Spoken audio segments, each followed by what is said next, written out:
Hey everybody, welcome back to Planet Coaster, and welcome back to the Aerobats of Arabia.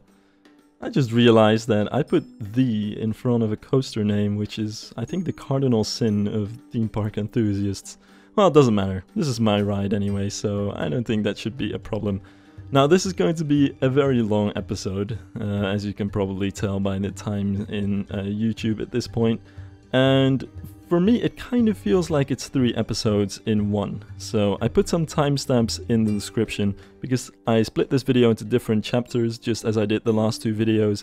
But for this one particularly, I think it's probably helpful to provide a way to watch this video in different parts or at different times at your own leisure as well, because it's a bit of a long one.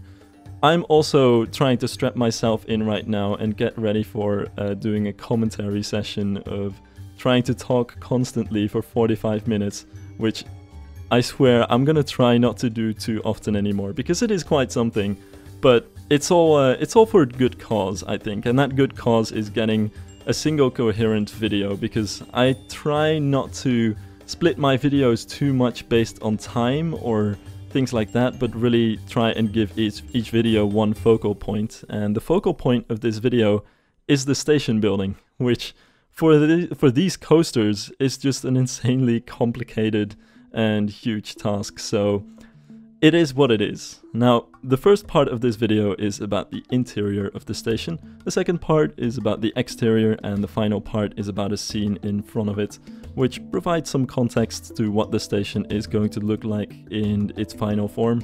So yeah, I think these are 3 parts that kind of thematically make sense, and from a gameplay perspective, they're also pretty, well, purposefully placed, I would say.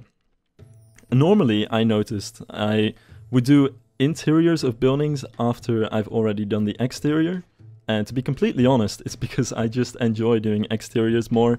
I think I'm better at it as well. I'm not that good at interiors, but for this coaster, I'm gonna make an exception and start with the interior of the station first, because I think the interior is by far the biggest challenge, at least in terms of how this is all gonna work and how I'm gonna compose this interior part, because this is a huge station and it's very weird in terms of where paths and the coasters are going, because first of all we have 2 coasters obviously, but you know, there are dueling coasters with the station, but I don't think there are any dueling coasters in the world which are of the SNS Freefly type with their huge wide carriages. In fact, I don't even think there are dueling wing coasters or 4-dimensional coasters in the world. There aren't, but it's all gonna result in a pretty complicated station, because you have these really wide trains, so the tracks have to be placed very far apart, and on top of that you need 8 exits and entrances in total,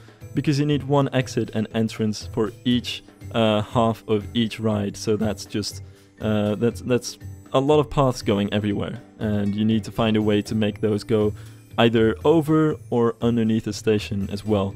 So yeah, this is a bit of a huge thing. This station is going to be about as large as some show buildings for dark rides are, which is absolutely nuts, and it kind of took me a while to figure out how to make this station work thematically, because having such a huge space and making it look like a decent interior of a building seemed like a little bit of a challenge. I wasn't really sure how to approach this for a while, but my biggest inspiration at some point became Flying Dutchman in Efteling, which I know it doesn't really make any sense because it's a completely different theme, but no, the inspiration was basically that I don't have to make this look like an interior of a building per se. Because it would be kind of difficult to make this one giant hall of some sort of decorated palace interior, which would be the preferred theme of this station, because, you know, we're talking about a ride where we have a caliph and his vizier going on a magical journey, so starting out in the palace grounds definitely seemed like the right thematic way to approach this. Also gives the ride its proper story, where you start off in the palace and then you start making your way through the town. Ideally, at some point at the end of the ride, we'll enter some ruins and kind of go into some dark and underground parts before we move back into the palace. But you know, that's a story for a later date when I try to cover the plot line of this coaster and its dark ride sections. But yeah, I wanted this station area to feel like the palace, but at the same time, creating this huge hallway, it would, well, for one, be very difficult to theme, but I also think it would be hard to make it look nice. It would just be one giant rectangular box, and I wasn't really looking forward to that. So eventually I came up with the idea, why not just make this look like the inner courtyard of a palace? There are lots of palaces in modern-day Iran and the general area, so I looked up many pictures, and you'll often find very typical inner courtyards with beautiful Persian gardens and all the like. I'm not going to get into gardening in this video in this station here, but I think it is pretty cool, especially the way that they have these arcades of pillars and arches around these central gardens. So that kind of turned into the inspiration for this station. So we have two courtyards with these galleries, these arcades on the sides, and you come in through these galleries. Over here you can see one entrance, you can see another one, and then you have the two entrances, ends of the queues on the other side.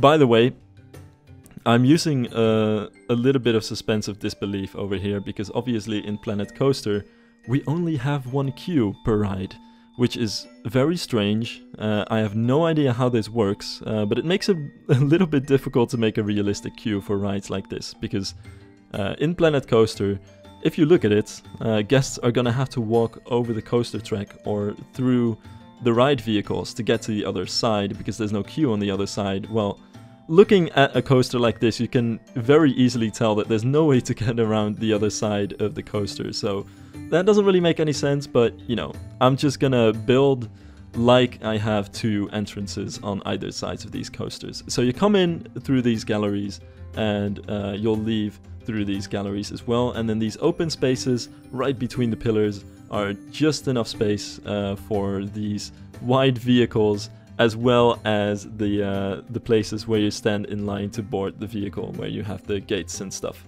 So all of the fence work is neatly within these plazas, and then the coaster as well, which works out pretty neatly, I think. And then another thing that kind of annoyed me at first about this whole ordeal was the fact that these coasters are so wide. I had to make huge arches to actually allow these coasters to go into the dark ride section. But come think of it now, I think these arches actually look pretty cool, and they provide a nice change from the monotony of the galleries otherwise, and they were a pretty fun thing to try and decorate as well. So I think altogether it's a pretty cool courtyard looking area, and just like the Flying Dutchman station, I'm trying to make this thing look like it's nighttime as well. So it could just be, you know, an open air courtyard, but inside here it's just nighttime. So we've got lots of lights, and I'm trying to make the ceiling as invisible as possible, which realistically you're never going to be able to achieve, and I think the same is true for the Flying Dutchman. I always remember looking up at the ceiling there and just realizing that you're in a giant warehouse. Well, the same goes for this building, but I think especially with all of these galleries around here with their details and their lanterns, not too much of your attention should go to the ceiling anyway. So I think it's a decent way to approach this. And now I'm getting to some of the lighting challenges of this area, because obviously I'm gonna have to light all of this by hand, and I think this is a nice way to also work around the problem in Planet Coaster that interiors don't really look that great when there's no natural light coming in, because light just goes straight through walls, because walls don't create dark places, they just cast shadows. So this is also a nice way to get around that restriction in Planet Coaster, to make it nighttime inside the station building anyway. By the way, I decided to place some fences on this side of the track because, well, the game doesn't provide them for us because there's no entrance there, but I did want to realistically make it look like there would be an entrance on that side as well. So hopefully it looks like people can kind of get in there from at least the coaster and walking around in the station. And then also good to note is that we have a loading and an unloading space. So we have the wide open area at the front of the station where people load, and then at the back where people can unload as well. That said, let's move to the exterior.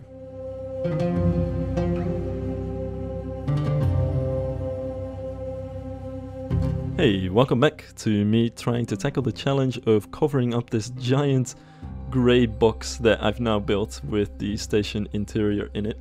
And something that I'm gonna mention straight away is that I struggled a lot with how to make the paths for the queue actually work out. So as you can see, I've worked out some different routes for the queue lines. We have 2 queue lines right at the start here, which is just something that I have to deal with because that's how the game works. Ideally also I would have 1 queue line and then you'd split it up into different segments once you get close to the station.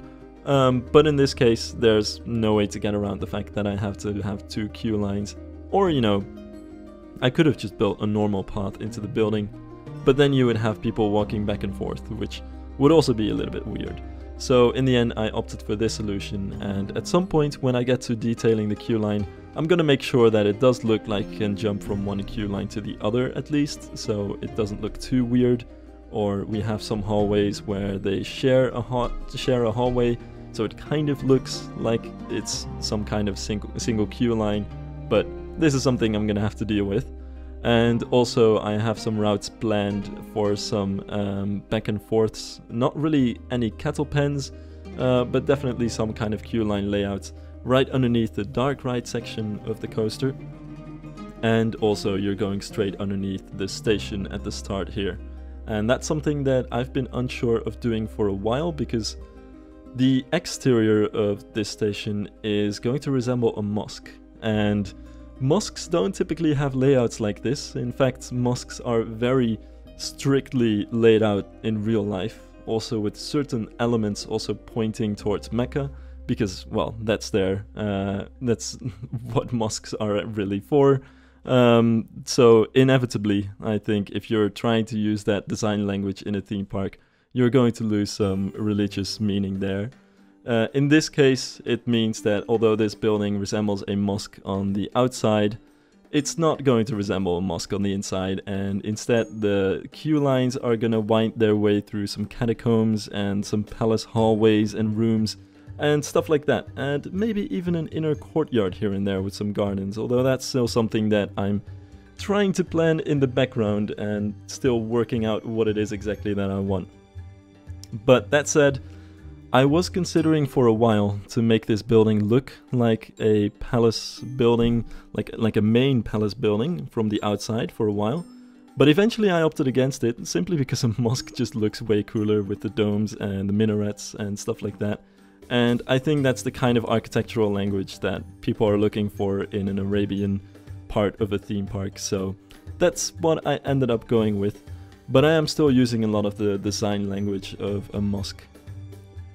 So the first part of the building that I'm working on here is what is called the E1, and I'm gonna have to give a disclaimer for most of these things. I only know about this because I did a bunch of research before I started building this, but I'm not an expert on this topic and definitely not very good at pronouncing all of the words that, or at least some of the words that I'm going to say. But basically an E1 is an open sort of front area with 3 enclosed sides and then a sort of half created interior dome, and it's something that you'll find on many Persian mosques in modern day Iran. I think a particularly cool example is in Isfahan Square, which is, I believe, to be a UNESCO World Heritage Square, which has a bunch of mosques and a palace on different ends, and it's a beautiful square with completely symmetrical elements to it as well, which is really cool and kind of inspired the look of this building as well as some of the future buildings around it in the future. But yeah, working on this E1 over here is a little bit different than they would be in real life. Often in real life you'll find that these areas have kind of honeycomb-like decorations at the vaulted roof. But in this case, I really couldn't figure out how to make that look anywhere near decent in Planet Coaster. So I opted to go with the decorations that I just placed over there right now. But to be honest, this interior of at least this part is perhaps subject to change at some point in the future if I figure out how to make it look a little bit more like the way I want it, because I'm not completely happy with how this works. What I am pretty happy with though is the Thememaker's Toolkit items that I'm using around here. I put the pearl tile wall sets, which actually are pillars, I think, to use as these kind of... Man, I hate it when I get called during a recording. But yeah, basically I'm using these pearl tiles as some kind of glazed tile work, which is something that you'll very often find on mosques like this. And then there are also all kinds of decorations and calligraphy that can be found on the exteriors, which, you know, in the complete details, there isn't really much in Planet Coaster or the Thememaker's Toolkit which resemble these things. But I found a way that kind of makes it work, which is to put rugs on the sides of these walls and still get some of those decorations in. And I think given the context of the fact that they're on walls and surrounded by these tile pillars and everything, they don't really look like they're just rugs on walls, but actually resemble some cool decorative patterns. So honestly, I was pretty happy with that idea. Maybe at some point in the future I'll actually start using the rugs as the rugs. But who am I to start using objects for their intended purposes in games like these? I've never really been a fan of that anyway. So this mosque has that kind of huge entrance at the front and then some setbacks at later stages. And there's also a little bit of, you guessed it, forced perspective in here as well. So as you can see, I'm placing some small-ish windows on these top floors, and I say small-ish because they're still pretty large, but compared to the ground floor, that floor is actually much smaller. So that means that I have to make arches all over again for the bottom floor. So actually I haven't really given this a thought yet, but I am making so many custom arches in this episode.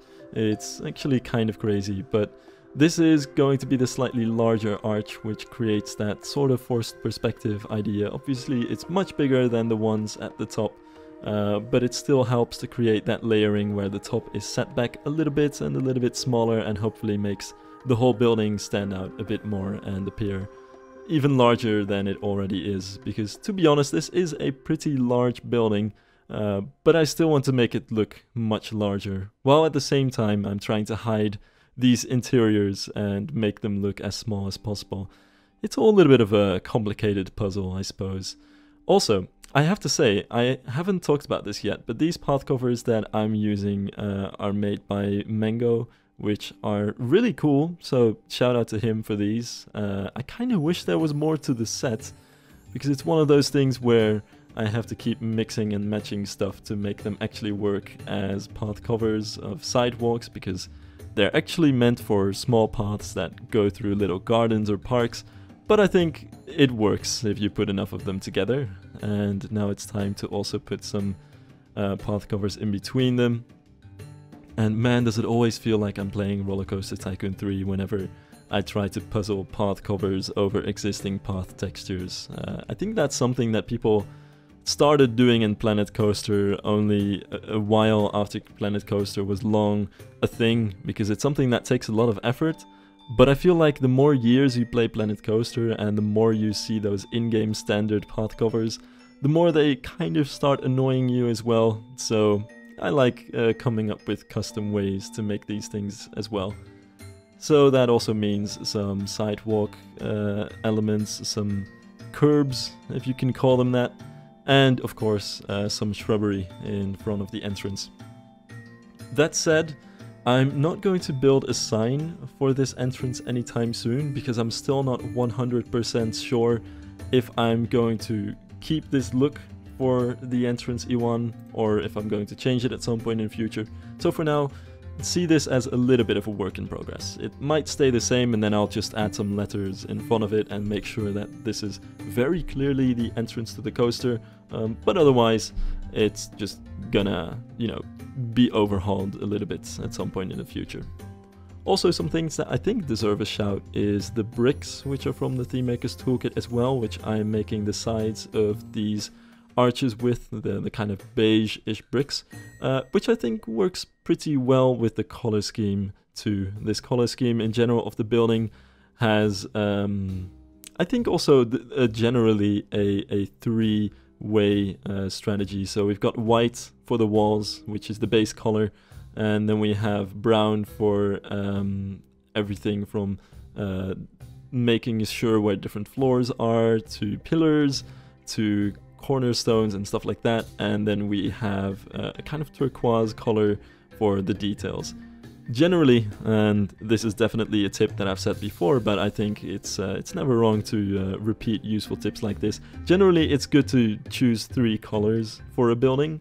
And with European buildings, I would typically choose 1 color for the walls, 1 color for details, which includes doors and pillars and cornices and stuff like that, and a 3rd color for your roof. But in a building like this, we don't really have a slanted roof. All we have is a dome at some point in the future on top of this building, which is going to be a whole other thing. So for this building, I have a color scheme of 3 colors on the walls, with I think a pretty well fit together variation in it as well.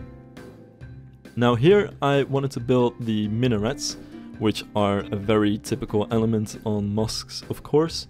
And reading back on the history of minarets a while ago, I discovered that they're actually partly inspired by the churches, the towers of churches. So there are definitely some interesting religious links there, and really the purpose of a minaret is to make the general mosque a bit more grandiose and monumental and provide that height to the building. So they're really kind of an aesthetic thing typically, and don't have as much religious symbolism or meaning as some other elements of a mosque, if I remember correctly. Now, these minarets are very much inspired by a building which exists in real life, which is called, and I'm going to butcher this name for sure, but the Imam Hassan al-Askari Mosque in Iran, which from what I can tell is a relatively recent mosque. I couldn't find any information on when it was first built and when its current iteration was built, but its current iteration does look very new, so I'm gonna act off of that suspicion alone. Supposedly it's a mosque which has existed for many centuries, but has recently got a very large renovation that I believe is open in 2015. But all of that doesn't matter too much. I think it's a beautiful building with a really cool detailing, so these minarets are a bit inspired by it as well. The thing that I like about the building in real life is that they have a podium which looks a lot like the rest of the building. So here you can see that the tower that I'm building the round minaret on top of is also square and very similar to the rest of the building. And then once we get higher, we start moving into the round part of the minaret and we start going even taller. Also, I came up with a sort of tiled, glazed way to decorate these towers in a sort of spiral pattern over here. And for a while I was also experimenting with how to exactly make this pattern work, how tall to make these spires and stuff like that. It was definitely trial and error, but eventually I got there, and I have to say, making that spiral, it looks really cool, but it's really not that impressive. It's not that hard to do. You just create some stones on one floor, copy them over, move them over, rotate them a little bit, rinse and repeat. So as always with these kind of strategies, you can make some pretty cool looking stuff in Planet Coaster that looks harder to pull off than it really is. Not sure if I'm going to use that trick anywhere else, but it was very much fun to try and mess around with. And finally, it is time for the last part of this minaret. You could just see me use a blueprint real quick there, which, fun fact, is actually a blueprint from Shikra, an old unfinished Arabian themed coaster that I worked on a long time ago. That perhaps, maybe, I'll finish once this project is done, because I'm definitely getting a lot of experience in making Arabian builds, but we'll see. That's a story for another day as well. But I figured that the minaret that I need here is a little bit larger than the one that I built for Shikra, but something similar could work. So for a while I was trying to figure out how to make the columns work and how to actually give these columns the texture of a real life column. Eventually I figured you can always take a square beam and rotate it around until you get a round beam, and then it also has that column-esque texture that you typically see for Roman columns and the likes. So I think that works out pretty well, and then it was just a bit of trial and error to figure out which pieces were just the right size to provide the different decorations on these pillars. and then finally figure out how large exactly this top part of the minaret should be in relation to the rest of the building. But eventually I suppose I figured it out. I think this works pretty well. So this whole build was really inspired on something that I've built before, except a little bit larger this time and maybe with a bit more detail.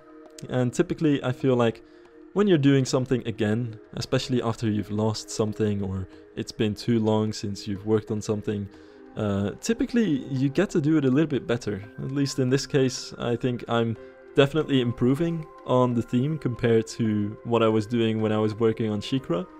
Granted, it's taking me a bit more time as well, because things are getting pretty complicated at this point. But I'm pretty happy with how it's turning out. And once we get to the top of the minaret, you can see after some trial and error with some custom elements, I ended up just putting a Thememaker's Toolkit dome on top of this, which I don't think there's any shame in that. This dome just looks really good, and there's no way to make anything like that from the in-game pieces. And after some copying around, the minarets are finished. So that was the minaret. Definitely one of my favorite parts to work on, but probably my favorite part of at least the exterior build of the station is the large dome in the middle of the mosque. Now this is obviously very iconic for mosques, so I figured how can I build a building like this and leave out the dome. I really wanted to make this something special as well. Now the problem is making nice round domes of a single column, of a single color is pretty difficult in Planet Coaster, because as nice as the rotational trick is, you're always going to get some strange parts clipping into each other and stuff like that. And with European domes, you typically have some elements that you can hide that with, but with Arabian domes or Persian domes, they tend to look different and have different decorations, which make it a bit harder to hide those things. So I wanted to be very careful with the basic shapes that I'm using to create this dome. But as you can see, I think it's pretty flush. The only thing that happens is that the lighting that reflects off the dome, you can definitely see it be a little bit blocky. But I'm gonna try and hide that a little bit with some of the other decorations on this dome. So staying with the spiral pattern of the minarets, I wanted to have a spiral decoration pattern on this dome as well. It's something that I found on many of the mosques that I researched to get ideas for this, so I figured it would be cool to add it over here as well. And when it comes to the colors, I'm just bringing back some of the colors that you can see elsewhere on the building. So the dome has a similar color as the glazed tiles on the front of the building and on the towers of the minarets. Minarets are towers, but you know what I mean. So we've got that color coming back, and then also the beige from the details on the front facade. And with all of that, I think this is a pretty cool dome that manages to work decently. The only thing that I couldn't figure out for a while was how to make the bottom of this dome look okay-ish. And this is something that, looking back at it now, I didn't have to put as much effort into as I did at the time, because you're rarely ever gonna see this part of the dome because it's hidden behind the front of the building. The dome is quite far into the building, so for most parts of this area you're not going to be able to see this part of the dome, but still, I wanted to make something decent looking there. And that's it for the exterior of the station, and let's move on now to the final part of this video and work on the front of the station. Alright, so the last part of this video is going to be about this bridge and also some surrounding areas around the bridge. Now, the reason that I wanted to go for a bridge here is, well, first of all, the coaster is kind of going here. I have to get back into the station at some point. But also, I didn't want the coaster to block the view of that station. We couldn't have that. So, the coaster is going right underneath the paths here. And I think it also provides some nice forced perspective of the station too, because you have that trench right in front of the building, and then you have the bridge going over it. I think it provides an extra sense of scale to the station building. And on top of that, I think it gives a good excuse to have this wide open area in front of the station with no other buildings around it. so that your eyes can look at the one thing where I want your eyes to look, which is the station, with no other distractions. And this bridge over here is inspired by one of the bridges crossing the river. Well, I say river, but it's a supposed river going through Tokyo Disney Sea in the Arabian coast area. And it's actually very similar to that, down to the way that I'm decorating it with these large vertically placed bricks. That said, it's a little bit more flat than that. You can see there's a very slight arch to the bricks, and it has that slightly Arabian look to it. But that's enough said about that, because there's barely any arch at all. It's just something I had to do given the fact that these coasters aren't going down too low in that trench, and that trench do be very wide because these ride vehicles are very wide. So there are some logistical challenges all around trying to marry this theme to the coaster type that I chose at some point in the past. But also it gives me some nice excuses to add some decoration over here. So because this is such a large bridge, there's more than enough space to add some very large planters on the side, with some decoration in it, some flowers, some bushes, and make this whole area look a little bit more green.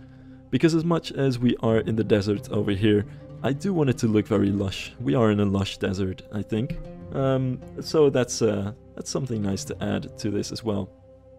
And then finishing touches for the bridge itself, of course, are the typical decorations, the ways to make the textures look just a little bit more aged and add some grime and stuff to it. I'm still such a big fan of all of those Thememaker's Toolkit items, especially the grimy stuff.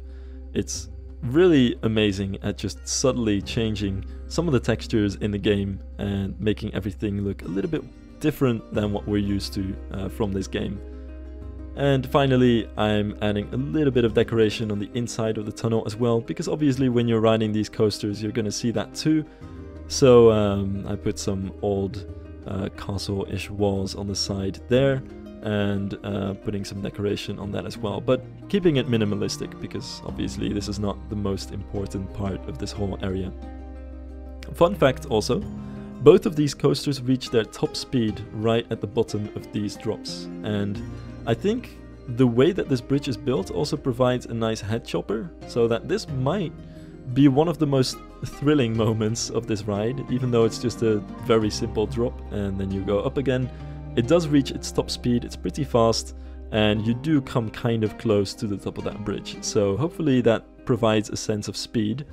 Also, in my planning, after this tunnel, the coasters go into, well, what I could call an airtime hill, but there's not going to be a lot of airtime on it. Maybe it's going to be a little bit floatery. But after that airtime hill, they once again start descending, and they move into the dark ride section at the end of this ride, which is something that I'll talk about more in a future episode when I get to that, which I can already predict is going to take a while, because I want to tackle this area of the park first, around the coaster, which I've already built. But at some point in the future, you know, you're going to dip into that tunnel, really get a sense of speed, move up again, and then once again crash down into a dark ride section. And in that dark ride section is going to be sort of the climax of the coaster, as you move through the old ruins that the storks find before they find their solution to their storkness. But you know, once again, I'm not going to spoil too much of the story, but the general layouts of the ride should follow the story as well. So it's all part of the plan, I'd say. Now, something fun that I could actually talk about in the meantime, while I've been adding all of these lampposts and foliage, as you can see, really adding the touches that hopefully make this area come to life a little bit. Something fun, I think, to talk about is the rock work, which I've already done a little bit of just now, but which I'm going to do a lot more of in a few minutes, because all of the rock work in this area, and almost all of the rock work of this coaster, is going to be made out of a single rock piece, and you're gonna see in a bit how that's gonna work. Maybe you can already kind of see it come to life on the sides of these cliffs. Now I'm actually kind of regretting saying this already, because I was wondering whether you guys already noticed that I placed those rocks there and that they were all the same rock. Oh well, it doesn't matter too much. No, I actually notice, I actually wonder whether you guys notice things that I show in my time lapses but don't talk about because I don't find them too interesting, or I'm busy talking about something else, because obviously a lot happens in these time lapses, and while I know of all these things, I mean, these are recordings of me playing, I typically choose some of the more interesting things to talk about, and that won't be everything that I'm doing. So yeah, pay attention, I guess. But here I'm doing some of the last facade work on this side of the show building of the dark ride area, which is not very special, but it's something that has to be done to fill in the gap with the mosque part of the building, because also in real life these buildings are all just a single building. The mosque, these facades on the side here, are really all just a way to hide the big grey box that is the station and dark ride area. But I'm trying to give it as much architectural diversity as possible on the outside, of course, and try to make it look as much as possible like they are rows of different buildings. For this transition, I couldn't really figure out how to make it work very well. It just kind of swaps from cityscape to giant mosque, which is something that can happen. So for example, the mosques in Isfahan are also really embedded into an urban fabric, and just to the north of the largest mosque there is also a giant bazaar, which is kind of bizarre. I've looked at it, it's honestly pretty cool. I was thinking for a while to do something like that over here as well, but I think it's completely undoable. But yeah, you have these mosques kind of working in the general urban fabric in an interesting way, which I really like.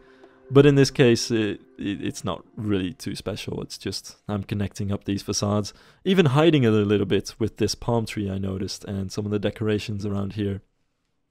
Not that it matters too much, I think, because, well, I'm going to place something on this mid-course brake run, or below this mid-course brake run, I should say, which is going to hide from view most of these facades from different areas of the park. Really, those facades up there are only for when you're walking on that path between the mosque and the other parts of this area. But there are not going to be any sight lines over there, which, as always, try to focus most of your attention and your detailing on areas where you know there are going to be sight lines, so you don't put too much effort into things that you don't end up seeing from every perspective, and you know, stuff like that. Plus, it's just how theme parks realistically work in real life very often as well. Now, for this mid-course brake run, I decided to put these things on top of buildings. For a while, I was considering actually making them go through buildings, which I thought would be very interesting, but I realized it wouldn't really work due to just the way that these coasters are. They're so wide, it would be very hard to make these go through buildings and not make the buildings look very janky and weird and like they have way too large openings.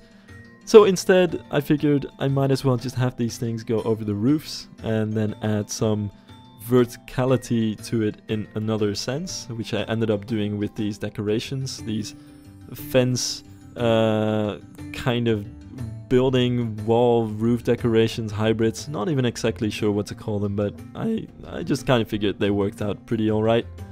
Had to change the catwalks up a little bit here to provide enough space. Another thing which I ended up doing here, which I realize in hindsight wasn't completely necessary but does kind of help in the scaling of this whole catwalk setup, is the fact that I had catwalks enabled on both coasters so that I could tell just how large the catwalk should be to provide enough space for the carriages to swing around while not making this building any larger than it needs to be. But you know, in hindsight, I could just turn off the catwalks at the end, and what I ended up doing is hiding the catwalks as much as possible. So I'm looking back at this footage and thinking I did things in a harder way than I should have, but it worked out in the end, so I'm pretty happy with it. I'll take it. And then a final touch on that building, which I didn't discuss, but which I think makes a big difference, is that lamppost in the middle. It looks a bit janky, it looks a bit weird, but at least it provides a vertical element for the coasters to go past, and it's gonna work in the general area of this park. Trust me, at some point it's all gonna come together, but at this point some things might look a bit random, but I do have some plans for things. Now is when we get to the rock work, by the way, which is going to be very interesting. As you can tell, I started out with a base layer, I would say, just putting rocks down and trying to get the shape of this hill down as much as possible. For a while, my idea was to have waterfalls go underneath the coaster track here. But then I figured it wouldn't be very thematically consistent to have waterfalls over here. As cool as it would be, it's a little bit weird. I wouldn't expect it from this kind of theme. So eventually I just stuck with the rocks over here. And by placing a bunch of rocks in different directions and trying to rotate them around as much as possible, I think you can use a single rock to provide some interesting texture. And as you can see, I also changed some of the colors on some of the rocks a little bit to provide some texture differences as well. And that is actually the explanation why I ended up, using this specific rock. Because you might be thinking, why are you sticking to this single rock? Reason being is that the creator of this rock, Box Doom, shout out to them, decided to pull a little bit of a Chad move on this one and create what I think is one of the best rocks on the Thememaker's Toolkit in Planet Coaster, refused to elaborate, and then leave. So this is the only rock that we got from them, and it's a pretty good rock, so I like to use it, but there's only one of them. And the thing that makes me like this rock, even though it's just a single rock, and it has a bit of an unwieldy shape as well, I must say, is the fact that you can recolor it in 3 different colors, and one of the colors changes the highlights-ish, that's kind of how it works. One of the colors changes the shadows, or some of the darker parts of the rock, and then another color kind of changes the whole base color of the rock. So you can create endless variety in terms of the texture of this rock, and I wish there were more rocks with this kind of texture approach to Planet Coaster, because it's a really clever way of allowing users to create realistic, natural-looking rocks in various different colors. I remember Planet Coaster has realistic-looking items that aren't recolorable, because as Frontier once explained to me, it's very difficult to make recolorable items that have realistic textures, because once you make an item recolorable, everything just kind of moves to a single color. So for example, if you have a recolorable wooden plank, you make it red, it turns red, yes, but you kind of lose the variation in color that you usually have on a plank. And this approach with a single realistic item with one color but 3 recoloring options kind of gets around that, which is really cool and clever. So shout out to this rock piece. Anyway, with that said, with some final decorations and some foliage to make this area lush and green, we've come at the end of this video. So I'd like to thank you guys for watching. I hope you enjoyed this interesting and lengthy build-up of the station and its area, and I hope to see you guys in the next video. Bye bye!